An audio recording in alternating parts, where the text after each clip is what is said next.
कि ईश्वर करते क्या है। तो संत कहते हैं कि ये बात गलत है। अरे आपको प्रश्नों के उत्तर चाहिए तो आप बैठे हो सिंहासन पर, मैं नीचे बैठा हूं। यदि अब इस प्रश्न का उत्तर चाहिए तो मैं सिंहासन पर बैठता हूं और आप नीचे आकर बैठे। अब महाराज राजा सोच रहे हैं कि राज सिंहासन कैसे छोड़ दूं, पर प्रश्नों के उत्तर भी चाहिए। तो कहते हैं ठीक है। अब महाराज राजा जो है वो नीचे आकर के बैठते हैं, संत जो है वो ऊपर जाकर के बैठ गए हैं। अब राजा कहते हैं अब बताइए मेरे प्रश्न का उत्तर। तो संत कहते हैं यही तो आपके प्रश्न का उत्तर है। अरे कुछ समय पहले कहां आप राज सिंहासन पर बैठे थे और कहां मैं नीचे बैठा था। पर देखिए इस वक्त मैं ऊपर बैठा हूं और आप नीचे बैठे हैं। यही ईश्वर का काम है। वो जब जिस पर कृपा कर दे तो वो ऊपर उठ जाता है, और जब किसी पर क्रोध कर दे तो उसे नीचे भी गिरा देते हैं। राजा को अपने तीनों प्रश्नों के उत्तर मिलते हैं। राजा संतुष्ट होते हैं। फिर उसके बाद साधु जो है वो अपने रूप में आते हैं और किसान अपने वास्तविक रूप में आते हैं। फिर राजा बड़े प्रसन्न होते हैं। तो इस तरह से उन्हें अपने तीनों प्रश्नों के उत्तर मिलते हैं। अब महाराज एक संत थे, बड़े पहुंचे हुए संत हैं।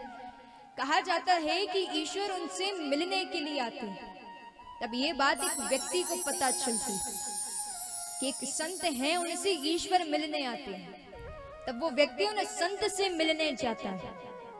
कहता है मैंने सुन रखा है कि ईश्वर आपसे मिलने आते हैं। संत कहते हैं बिल्कुल आते हैं। तो व्यक्ति कहता है कि देखिए अब कभी फिर से ईश्वर आपसे मिलने आए तो मेरा पता लिख लीजिए, तो मैं भी आकर के उनके दर्शन कर लूंगा। संत कहते हैं ठीक है, बताइए आपका पता। तब वो व्यक्ति अपनी दुकान का पता देता है। संत कहते हैं ये आपकी दुकान का पता है, आपका पता दीजिए। उसे लगता है शायद घर का पता मांग रहे हो, तो इसलिए वो अपने घर का पता दे देता है। संत कहते हैं ये तुम्हारे घर का पता है, तुम्हारा पता दो। अब वो व्यक्ति बड़ा परेशान हो रहा है। तो वो व्यक्ति जो है वो छाती ठोक कर कहता है ये है मेरा पता। संत कहते हैं ये तुम्हारी छाती है, तुम्हारा पता नहीं है। सोच रहा है अब कौन सा पता होगा मेरा। तब अपने शीश पर हाथ रख के कहता है कि लीजिए ये है मेरा पता। कहते हैं ये तुम्हारा सिर है, तुम्हारा पता नहीं है। तब संत कहते हैं कि जिस दिन तुमने अपने आप को पहचान लिया, अपना पता कर लिया, तो ईश्वर अपने आप प्राप्त होंगे। तो सबसे जरूरी है खुद को पहचानना। जिस दिन खुद का पता आपने पता कर लिया, समझ लेना ईश्वर की प्राप्ति उस दिन जरूर होगी। और महाराज इसलिए कहा जाता है कि जग की सेवा खोज अपनी, प्रीत प्रभु की कीजिए। जिंदगी का राज है यही जानकर जी लीजिए। जैसा मैंने कहा सबसे जरूरी है ईश्वर से प्रेम करना, उनसे रिश्ता जोड़ना, उस रिश्ते को निभाने की कोशिश करना। देखिए ऐसा तो है नहीं कि ईश्वर ने उनके भक्तों को दर्शन नहीं दिए। जिसने उन्हें जिस रूप में पुकारा उस रूप में आकर के उसे दर्शन दिए। जैसे मीराबाई, कर्माबाई। देखिए कर्माबाई को कौन नहीं जानता है, ने मेवाड़ की मीराबाई भी कहा जाता है। बचपन से ही ईश्वर से प्रेम था। तब महाराज सन 1615 में जीवन राम डूंडी के यहाँ पर राजस्थान के नागौर जिले के मकराना तहसील के कालवा गांव में कर्माबाई का जन्म होता है। बहुत मन्नतें मांगी थी उनके पिता ने, तब जाकर के कर्माबाई जन्म लेते। अब महाराज जीवन राम डूंडी जो उनके पिता हैं, भगवान के बहुत बड़े भक्त हैं, रोज पूजा पाठ करते हैं।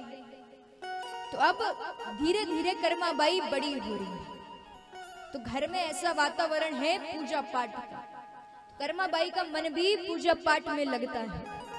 अब महाराज कार्तिक पूर्णिमा आती है, तो उनके पिताजी जो है वो पुष्कर स्नान के लिए जा रहे थे, तो उनकी माता भी साथ जाती है। अब वो चाहते हैं कि कर्माबाई भी साथ में जाए, पर मन में बात आती है कि यदि कर्मा भी चली गई तो भगवान को भोग कौन लगाएगा, कोई ना कोई तो होना ले उनकी सेवा करने। तब महाराज कर्माबाई को वो छोड़ करके जाते हैं। कहते हैं देखो कर्मा, रोज भगवान को समय से भोग लगाना, स्नान करना, फिर अच्छे से प्रेम से भोग लगाना। कर्माबाई कहते हैं ठीक है। वो महाराज माता पिता तो चले गए हैं पुष्कर स्नान के लिए। उसके बाद कर्माबाई दूसरे ही दिन जल्दी स्नान करती हैं और भगवान के लिए भोग तैयार करती है। उसमें वो खींचड़ा बनाती है, ठाकुर जी के सामने रख दिया है। कहती है कान्हा आओ और इसे ग्रहण कर लो। तब तक वो सोचती है कि घर के काम काज कर लेती हूँ, क्योंकि अभी कन्हैया आएगा फिर भोजन करेगा, समय लगेगा। तो इसलिए कर्माबाई जो है वो घर के काम में लग गई है।